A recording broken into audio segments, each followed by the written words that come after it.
अब जो किए हो दाता ऐसा ना कीजो, अगले जन्म मोए बिटिया ना कीजो। ये राजस्थान का ऐसा गाना है जो शायद आज की लड़कियां भी गाती होंगी। और क्यों गाती होंगी?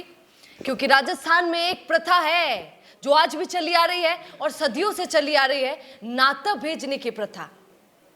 क्या होता है इसमें जानते हैं आप? और आज अचानक मैं ये बात छेड़ रही हूं। आप क्या बोलेंगे, मैडम जी गया वे दिन? गए नहीं है भैया, आज भी वो दिन राजस्थान में है जहां लड़कियों को बेच दिया जाता है। हम तो बिहार की लड़कियों के लिए कहते थे, उत्तर प्रदेश की लड़कियों के लिए कहते थे। हमारे राजस्थान में आज भी पिता इतना वो होता है रावण, आज भी माँ ऐसी होती है कि अपनी बेटी को एक प्रथा के द्वारा नाता भेज दिया जाता है। दलाल बीच में काम करता है, बाप भी पैसे लेता है और दलाल भी पैसे लेता है अपनी बेटी को बेचने के। आश्चर्य होता है। और फिर एक जगह नाता भेजते हैं। नाता भेजने का मतलब ब्याह करना नहीं होता है, बस किसी मर्द के साथ, किसी आदमी के साथ अपनी बेटी को बेच दिया जाता है। अगर वो भागकर वापस आ जाती है तो फिर बाप को खुशी ही होती है। फिर क्या करता है पिता? फिर किसी और के साथ उसको नाता भेज देता है और फिर उससे पैसा ले लेता है। मतलब बेटी को धंधा बना रखा है। खुश हो जाते हैं जब बेटी घर में होती है। आज भी राजस्थान में ऐसा होता है। क्यों आज आपको ये बात कर रही हूँ, ध्यान से सुन लीजिएगा।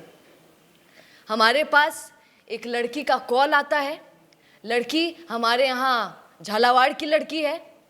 कॉल करके बोलती है, मैडम जी माँ को एक एहसान हो लो, एक छोटी सी बात हमारी रख दीजिए। उसकी बात सुनी तो मुझे वो नाते प्रथा याद आ गई कि हाँ, हकीकत में हमारे राजस्थान में वो है। वो लड़की को सुनेंगे तो आपकी आंखों में आंसू आ जाएंगे। वो लड़की से किस तरीके के अत्याचार हुए, जैसा कि उसने बताया। यहाँ पर उसका नाम है शांतुना गुजर। अब शांतुना गुजर अपनी क्या बात रख रही है, कैसे बोल रही है कि उसके पिता ने 9 लाख में पहले बेच दिया। वो आदमी खूब मारता पीटता था, हाथों के निशान स्क्रीन पर देख लीजिएगा। और फिर उसके बाद इसने बोला कि फिर मैं भागकर जब 9 साल के बाद आ गई तो पिता ने ज्वेलरी वाले के साथ ब्याह कर दिया, जिसने पूरे 1 साल तक बंदी बना कर रखा। क्यों? क्योंकि कुछ गड़बड़ ना हो जाए, ये भी होता है। और फिर उसके बाद इसने अपनी पसंद से किसी के साथ ब्याह किया। इसका ये कहना है अब इसको पिता मामा सब मिलकर परेशान कर रहे हैं। इसमें मामा भी बीच में आ रहा है।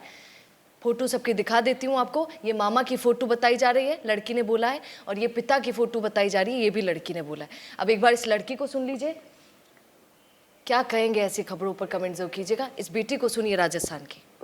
मेरा नाम शांतनु गुजर है। मैं राजस्थान के झालावाड़ जिले के रटलाई क्षेत्र के गडारी गांव में रहती हूँ।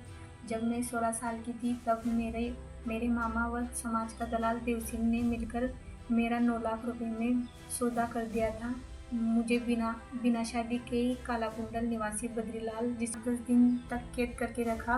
और मुझे जैसे ही वहाँ मौका मिला, मुझे फ़ोन मिला, मैंने चाइल्ड लाइन पर कॉल करके वहाँ से निकल आई। और जिसके बाद थोड़े दिन तक मुझे मेरे पिताजी ने अपने पास रखा। जिसके थोड़े दिन बाद फिर से मेरे मामा और समाज का दलाल देव सिंह ने फिर से मेरी ज़बरदस्ती शादी तलवाड़े निवासी कमलेश से कर दी। कमलेश ने मुझे 1 साल तक नाबालिग अवस्था में कैद रखा और मेरे साथ अत्याचार किया। जैसे ही मैं बालिग हुई, वहाँ से निकलकर मैंने मेरी पसंद से भरत सिंह गुजर गडारी वाले से शादी की। जिसके बाद से ही समाज का दलाल देव सिंह और मेरा मामा और जिससे मैंने शादी की थी कमलेश, उसका भाई इंद्र सिंह मिलकर हमें परेशान कर रहे हैं। इन लोगों ने रात को मेरे ससुराल वालों की 15 बीघा की फसल में कीटनाशक दवाएं छिड़ककर सारी फसल बर्बाद कर दी, जिसकी रिपोर्ट हमने रटलाई थाने में दी और इसका परिवार एसपी सर को दिया।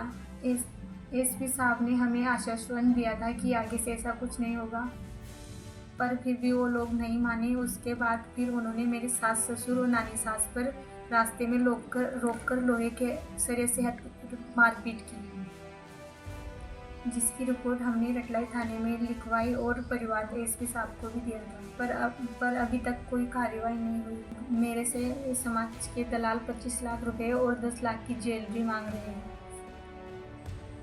जबकि ज्वेलरी मेरे मामा के पास है। ये लोग हमें 1 साल से परेशान कर रहे हैं, मारपीट कर रहे हैं, हमें घर से बाहर तक नहीं निकलने दे रहे। राशि 25 लाख रुपए और 10 लाख के जेवर मांग रहे हैं।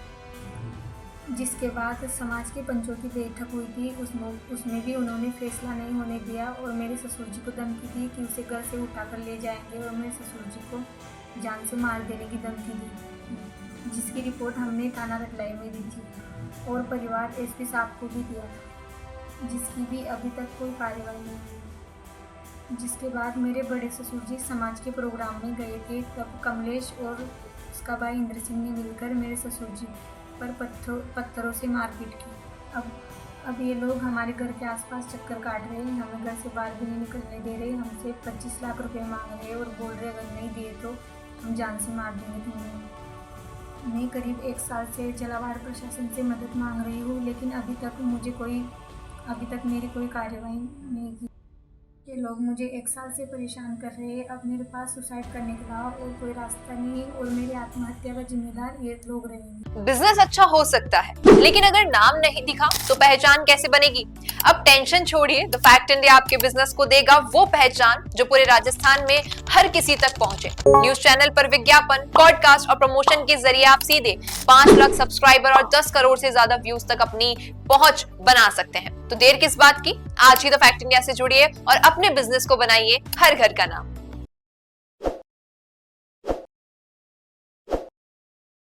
ताज़ा खबरों के लिए विजिट करें द फैक्ट इंडिया की वेबसाइट और डाउनलोड करें द फैक्ट इंडिया ऐप।